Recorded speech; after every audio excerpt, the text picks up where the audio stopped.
دانیشتوانی ناوچە کێشە لەسەرەکان لە ماوەی 14 ساڵی ڕابردوودا شەڕ و کوشتن و بڕینیان لێ نەبڕاوە و لە ئێستادا شەڕی داعش کۆتایی نەهاتووە.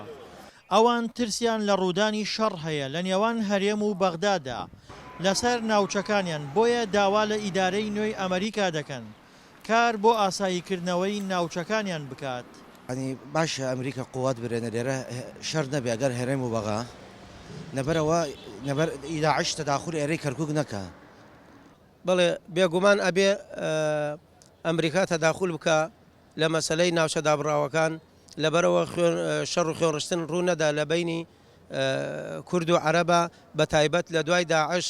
خەڵکی ناوچە دابڕاوەکان ترسیان لەوە هەیە جارێکی تر داعش ناکۆکی نێوان هەرێم و بەغدا بقۆزێتەوە و بگەڕێتەوە ناوچەکانیان. چارەسەری گرفتی داعشمان کرد و نەجاتمان بوو لێی ئەبێ ناوچەکە بە تایبەتی عێراق ئارام و جێگیر بێتەوە. ئەو حکومەتە تازەی کە لە ئەمریکا دروست بووە پێویستە چارەسەریمان بۆ بکات. بەڵام پارێزگاری کەرکووک دەڵێت عێراق پێویستی بە هێزی زەمینی ئەمریکا نییە، بەڵکو پێویستی بە هاوکاری سەربازی هەیە. بەبێ ئەوەی ئەو جۆرە هێزە بێتە ئێرە تەنها ڕاوێژکار و هێزە تایبەتیەکانیان نردووە کە ئامۆژگاری پێشمەرگە ئەکەن و تایارەکانیان پشتیوانی هێزی پێشمەرگە و هێزی سوپای عێراقەکەن و توانیویان ئەو کارە بکەن.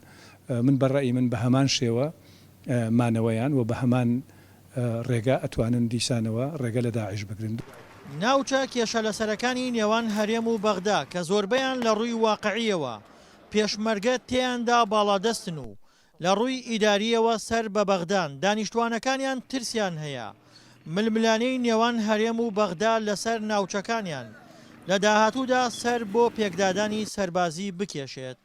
دڵشاد ئەنوەر، دەنگی ئەمریکا، پارێزگای کەرکووک.